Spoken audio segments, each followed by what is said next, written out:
तो चलिए आज के टॉपिक में हम लोग class 9th 10th 11th and 12th इन चारों क्लास के लिए कॉम्बिनेशन क्लास लेके चलते हैं। इसका नाम है अलंकार।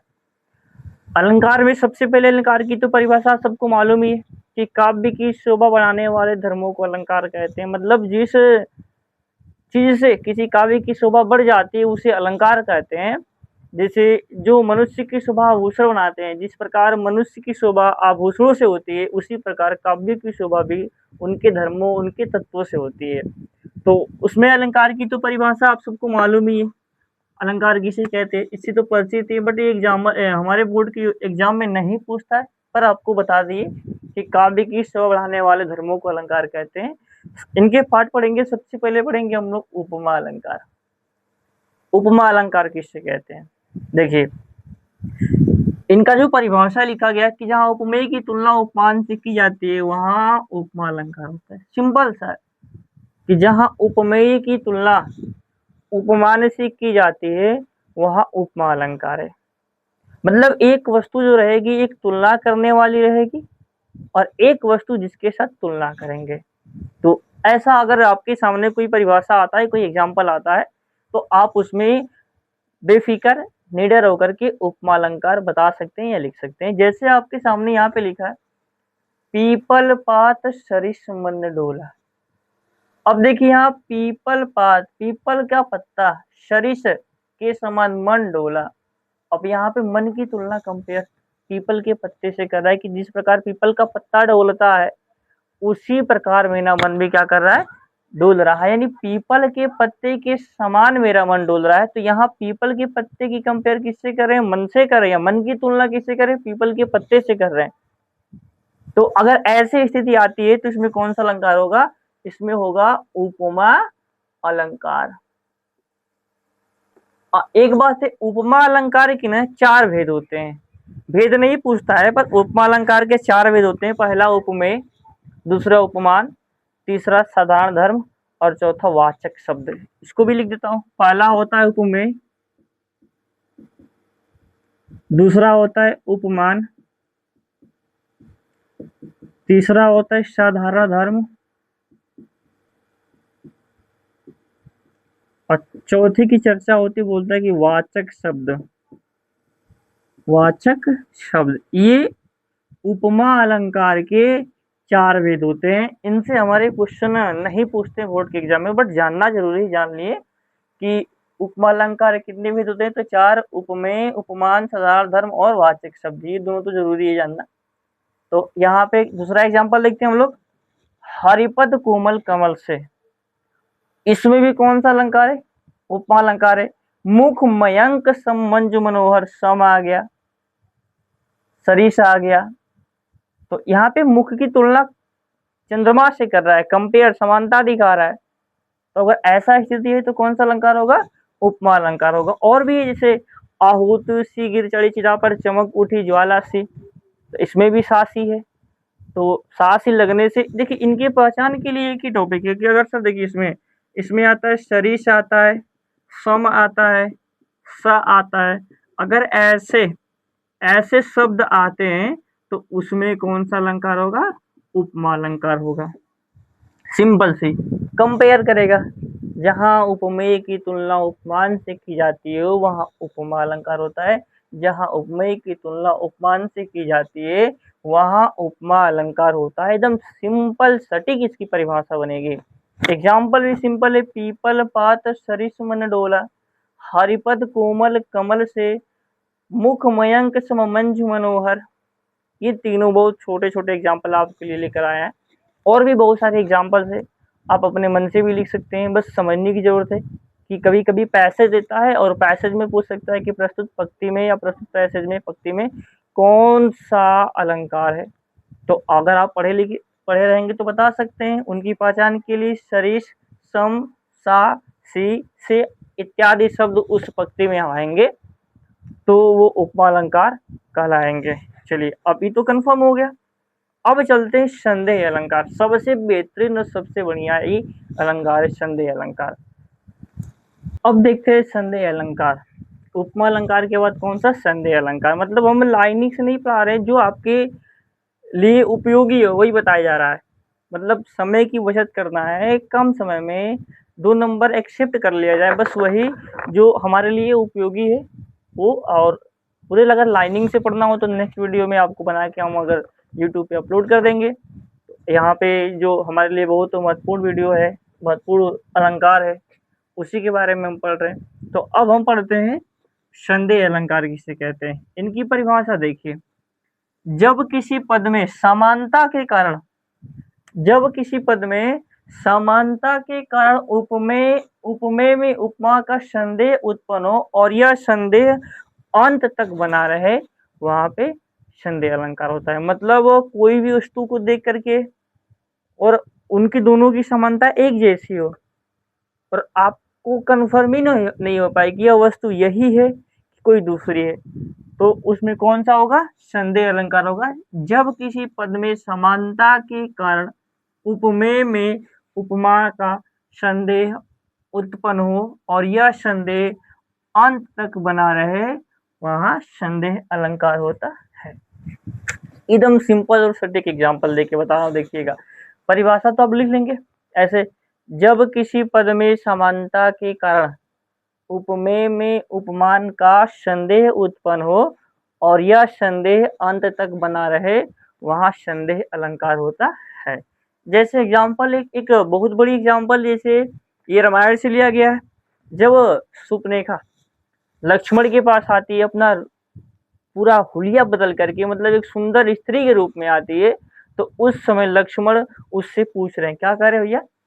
कहूँ मानवी यदि मैं तुमको तो वैसा संकोच कहा, कहूँ दानवी तो उसमें लावण्य का लोच कहा, वन देवी समझू तो वो होती है भोली भाली, तुम ही बताओ तुम ही बताओ अतः कौन तुम हे रमणी रहस्यमय वाली। मतलब वो बोल रहे हैं कि अगर मैं मानो समझो, आपको कहूँ मानवी यदि मैं तुमको, अगर मैं आपको मानव कहता हूँ तो उसमें भी मुझे क्या है? संकोच, शंका बना हुआ है। कहूँ दानवी, उसमें अगर मैं आपको दानवी का, तो उसमें लावण्य का भी क्या है? लोच है। अगर वन देवी समझो, वन देवी समझू तो वो होती है भोली भाली, अगर आपको मैं वन की देवी समझू तो वो तो बहुत भोली भाली होता है। तो अतः आप ही बता दीजिए कि आप कौन है। अर्थात लक्ष्मण के मन में शंका बन गया है, और यह शंका मतलब अंत तक बना है, कंफर्म ही नहीं हो पा रही कि यह स्त्री, जो सुंदर स्त्री आई है, यह है तो है कौन? तो यही है। फिर से एक बार देखिए, कहूँ मानवी यदि मैं तुमको तो वैसा संकोच कहा, कहूँ दानवी तो उसमें लावण्य का लोच कहा, वन देवी समझू तो वह होती है भोली भाली, तुम ही बताओ अतः कौन तुम हे रमणी रहस्यमय वाली। अब इस पंक्ति में कौन सा अलंकार है? संदेह अलंकार पे। और भी देखिए, एक महाभारत से रिलेटेड है पंक्ति। जब द्रौपदी का वस्त्र हरण हो रहा था, उस समय दुशासन साड़ी खींचते खींचते खींचते थक गया, साड़ी खत्म ही नहीं पाई। उस समय क्या कि साड़ी बीच नारी है, कि नारी बीच साड़ी है, कि साड़ी है कि नारी है, कि नारी है कि साड़ी। उसको भी हम लिख दे रहे हैं, चलिए देखिए ऊपर लिख दे रहे हैं।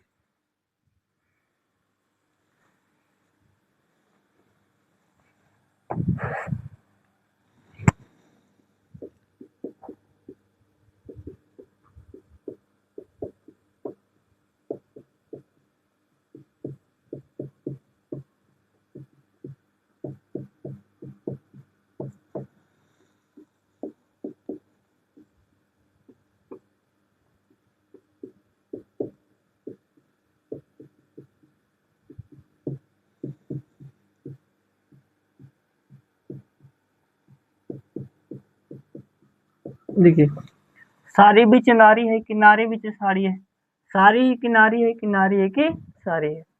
ये जो पंक्ति है, इसमें भी शंका बना रहे कि जो साड़ी के बीच नारी है, कि नारी के बीच साड़ी है, कि जो साड़ी है वही नारी है, कि जो नारी है वही साड़ी है। मतलब ये भी कंफर्म नहीं हो पा रहा है और ये शंका अंत तक बना रहा है। तो अगर ऐसी पंक्ति आता है तो उसमें संदेह अलंकार होता है। ये दोनों ही पदों में कौन सा अलंकार है? तो संदेह अलंकार समाहित है। अब चलते हैं भ्रांतिमान अलंकार। ये भ्रांतिमान अलंकार किसे कहते हैं? पहले हम सब लोगों ने उपमा अलंकार पढ़ा, उपमा के बाद संदेह पढ़ा, संदेह के बाद भ्रांतिमान, और भ्रांति मान के पढ़ेंगे रूपक अलंकार। मतलब एक लाइनिंग से नहीं है, बट आपको याद करना है बहुत ही आसान तरीके से। ये कन्फर्म है कि 2 नंबर बोर्ड के पेपर में देता है। एक 1+1 करके आता है, मतलब एक नंबर में आपको परिभाषा देगा और एक नंबर में आपको एग्जाम्पल पूछेगा, और ये एग्जाम्पल आपको बहुत ही सटीक और बढ़िया अच्छे तरीके से लिखना पड़ता है, तब जाके आपको 2 नंबर मिलेंगे। तो ये तो कंफर्म हो गया। अब चलते हैं हम लोग भ्रांतिमान अलंकार। भ्रांतिमान अलंकार किसे कहते हैं?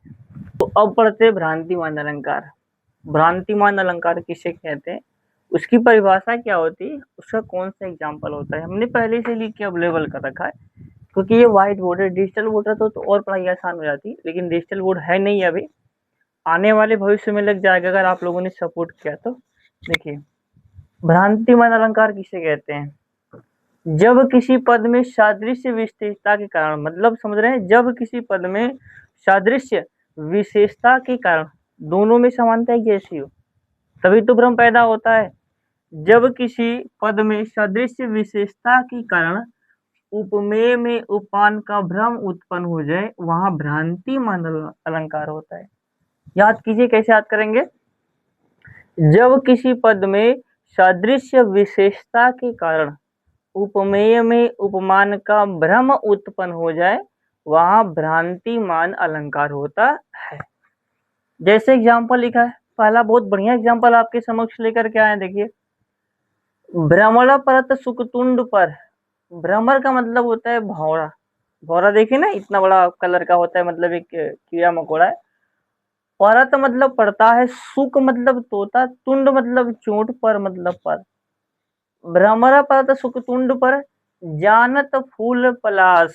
भौरा तोते के तुंड पर मतलब चोंच पर, जानत फूल पलाश, पलाश का फूल समझ करके पड़ जाता है। मतलब उसको चाहता है भौरा कि उससे रस को चूस लिया जाए, और उस तोते की जो चोंच है उसे क्या समझ लिया? पलाश का फूल समझ लिया। भ्रमर परत सुकतुंड पर जानत फूल पलाश, मतलब भौरे के मन में भ्रम पैदा हो गया तोते के चोंच को समझ करके कि यह पलाश का फूल है। उधर से तो भ्रम पैदा हो गया भौरे की तरफ से। अब देखिए, तोते के अंदर भी भ्रम पैदा होता है। क्या? सुकता को पकड़ना चाहता, सुक मतलब तोता, उसको पकड़ना चाहता है। क्या? जम्बू फल की आस, जामुन का फल समझ करके, क्योंकि भौरा काला होता है, वो समझा कि मीठा मीठा जामुन है। अब तोता भी उसको पकड़ना चाहता है। क्या? जम्बू फल की आस, जामुन का फल समझ करके तोता भी उसको पकड़ना चाहता है। तो इसमें कौन सा, दोनों तरीके से भ्रम पैदा हो गया। यहाँ भौरे के मन में भी भ्रम पैदा हो गया, और यहाँ तोते के मन में भी भ्रम पैदा हो गया। तोता समझा कि जामुन का फल है, और भौरा समझा कि वो पलाश का लाल लाल फूल है। तो इस पंक्ति में आपको संदेह, भ्रांति मान मिल रहा है, भ्रम पैदा वाला हो गया ना, तो भ्रांति अलंकार समाहित है। दूसरा एग्जाम्पल है, क्या है? विल विचार कर नाग शुंड में घुसने लगा विषैला सांप, काली ईख समझकर उसको उठा लिया तब गजने आप। देखिए, यहाँ पे भी भ्रम पैदा हो रहा है। विल विचार कर नाग शुंड में, विल विचार कर यानी विल को विल समझ करके, कौन? नाग, सांप है, शुंड में हाथी के शुंड में घुसने लगा विषैला सांप। एक विषैला सांप है जो हाथी सोई हुई थी, और हाथी के शुंड को वो बिल समझ करके उसमें घुसने लगा। अब नाग के मन में, सांप के मन में तो क्या हो गया? भ्रम पैदा हो गया। अब उधर से भी क्या? काली ईख समझकर उसको, हाथी क्या समझी? काली गन्ना है, काली ईख है। वो भी क्या करती है? उठा लिया तब गजने आप, हाथी ने भी उसे क्या कर लिया? उठा लिया। अब दोनों तरीके से भ्रम पैदा हो गया। सांप समझा कि एक सुंदर सा खूब सुशील सा व्हील है, उसमें घुसने लगा, और हाथी समझे खूब बढ़िया एकदम काली ईख है, खाएंगे पिएंगे मस्त हो जाएंगे। तो वो भी क्या कर ले? काली ईख समझ करके उसे क्या कर लेती है? उठा लेती है। तो ये दोनों तरीके से भ्रम पैदा उत्पन्न हो रहा है। तो इसमें भी कौन सा अलंकार है? तो भ्रांतिमान अलंकार है।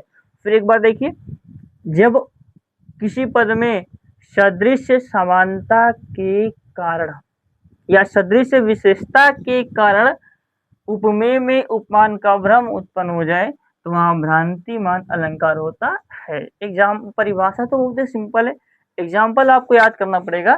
जैसे भ्रमर परत सुकतुंड पर जानत फूल पलास, सुकता को पकड़ना चाहत जम्बू फल की आस।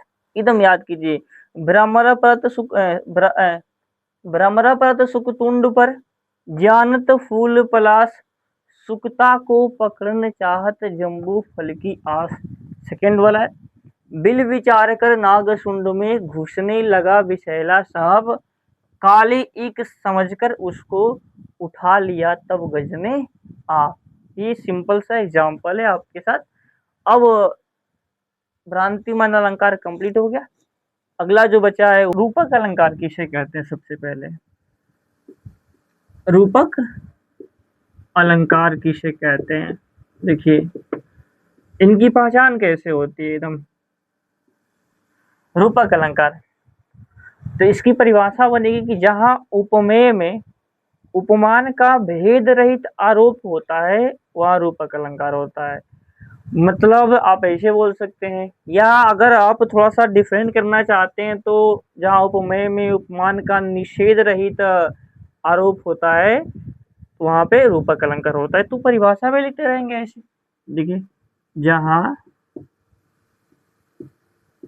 उपमेय में उपमान का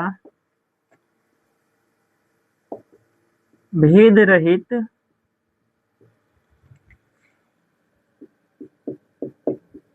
आरोप होता है वह रूपक अलंकार होता है।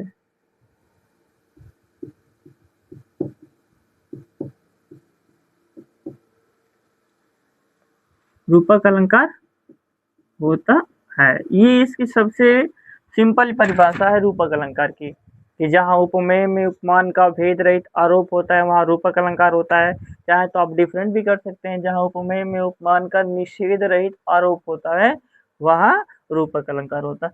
इसमें दो बातें समझने वाली है बस, कि एक है उपमेय और दूसरा उपमान।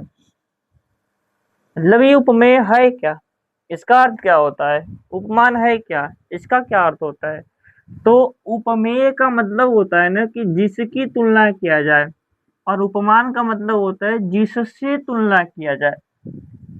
मान लीजिए किसी भी चीज की तुलना आप किसी चीज से कर रहे हैं, तो एक तो होगी, दो वस्तु चाहिए कंपेयर करने के लिए, तो एक जिसकी तुलना करेंगे उसे हम कहते हैं उपमेय, और जिसके साथ कंपेयर करेंगे, जिसके साथ तुलना करेंगे उसे कहते हैं उपमान।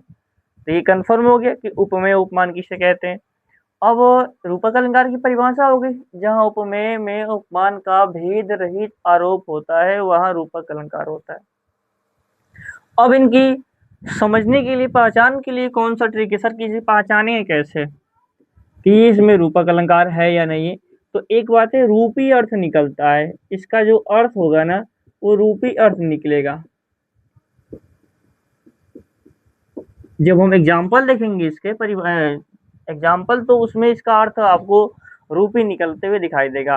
और दूसरा है कि दो शब्दों के बीच योजक चिन्ह छिपा रहता है, योजक चिन्ह होता है। तो एक तो योजक चिन्ह आपको मिलेगा, योजक चिन्ह देखने को मिलता है, ये वाला योजक चिन्ह है, और दूसरा इसका रूपी अर्थ निकलता है। तो इससे आप पहचान सकते हैं कि इसमें रूपक अलंकार है। अब जैसे अब एग्जाम्पल देके देखते हैं कि सर कैसा रूपक अलंकार है। तो एग्जाम्पल में यहाँ पे आपको हम दिखाते हैं, जैसे कमल चरण बंदो हरिराई, इतने चरण कमल बंदो हरिराई, चरण कमल बंदो हरि राई। एक यहाँ पे लिखेंगे चरण कमल बंदो हरि राई, ये पहला एग्जाम्पल है। देखिए एक शब्द है और एक शब्द है, दोनों में योजक चिन्ह लगा है। तो अगर योजक चिन्ह, दो शब्दों के बीच योजक चिन्ह दिखाई दे, समझिए कि रूपक अलंकार है। अब रूपी अर्थ कैसे निकलता है, देखिए रूपी अर्थ में निकलेगा, जैसे इसका अर्थ हम निकालेंगे ना, तो इसमें बोले कि हे प्रभु हम आपके कमल रूपी चरणों की बार बार वंदना कर रहे हैं। तो एक हो गया आपकी तुलना करने वाला, एक जिससे तुलना कर रहे हैं। तो एक उपमेय हो गया, दूसरा क्या हो गया उपमान। हे प्रभु, हम आपके कमल रूपी चरणों की बार बार वंदना कर रहे हैं। तो कमल चरण कमल बंदो हरि राई, ये आपका रूपक अलंकार हो गया। अब दूसरा भी है, मन सागर मनसा लहरी, ऐसे मन सागर मनसा लहरी, मन सागर मनसा लहरी, बूढ़े बड़े अनेक, बूढ़े बड़े अनेक। देखिए मन सागर, मन रूपी सागर, तो इसका अर्थ भी कौन सा निकल रहा है, रूपी अर्थ निकल रहा है। तो रूपी अर्थ निकलेगा तो कौन सा अलंकार होगा, रूपालक अलंकार होगा। तीसरा भी, उदित उदयगिरि मंच पर रघुबर बाल पतंग, ये भी एग्जाम्पल बहुत बढ़िया है। तो इसको भी आप लिख सकते हैं, उदित उदयगिरि। देखिए लिख के दिखा रहे हैं हम यहाँ पे आपको बता रहे हैं, उदित उदयगिरि मंच पर रघुवर बाल पतंग, ये भी रूपक अलंकार का ही सबसे बढ़िया एग्जाम्पल है। देखिए यहाँ पे रघुबर बाल पतंग का मतलब होता है श्री राम रूपी छोटा सूर्य। बाल पतंग का मतलब, बाल का मतलब होता है छोटा, पतंग का मतलब यहाँ सूर्य से लिया गया है, रघुबर मतलब होता है श्री राम। तो श्री राम रूपी छोटा सूर्य, तो इसका अर्थ भी कौन सा निकला, रूपी अर्थ निकला। तो रूपी अर्थ निकलने से भी कौन सा अलंकार हो गया, रूपक अलंकार हो गया। तो तीन थे एग्जाम्पल है, चरण कमल बंधो हरिराई, मन सागर मनसा लहरी, बूढ़े बड़े अनेक, उदित उदयगिरि मंच पर रघुबर बाल पतंग। इन सब में रूपक अलंकार समाहित है। ये हुई रूपक अलंकार की परिभाषा। पहचानने का तरीका कि इसमें योजक चिन्ह, दो शब्दों के बीच योजक चिन्ह आपको कहीं ना कहीं दिखाई देगा। और दूसरी बात है कि इसका जब अर्थ निकालेंगे तो अर्थ में इसका रूपी अर्थ निकलेगा, तो आप इससे पहचान सकते हैं कि इसमें रूपक अलंकार समाहित है। ये 1+1 अगर आपके यूपी बोर्ड में आता है तो इस तरीके से 1+1 = 2 करके दिया रहता है, मतलब एक नंबर में परिभाषा और एक नंबर में आपको एग्जाम्पल लिखना पड़ता है, तब जाकर के आपको ये फुल में फुल मार्क्स मिलते हैं। तो एक बार और देखिए, रूपक अलंकार किसे कहते हैं, जहां उपमेय में उपमान का भेद रहित या निषेध रहित आरोप किया जाता है वहां रूपक अलंकार होता है। इनकी पहचानने के लिए कि इसका अर्थ रूपी निकलेगा। दूसरी बात है कि दो शब्दों के बीच आपको योजक चिन्ह दिखाई देते हैं, कोई भी दो शब्द, जैसे चरण कमल बंदो हरिराई, दूसरा है मन सागर मनसा लहरी, बूढ़े बड़े अनेक, मन रूपी सागर रूपी अर्थ निकल गया। उदित उदयगिरि मंच पर रघुबर बाल पतंग, यहाँ पे भी रूपी अर्थ निकला है, श्री राम रूपी छोटे सूर्य का जब उदय होता है। तो ये है हम लोग का रूपक अलंकार।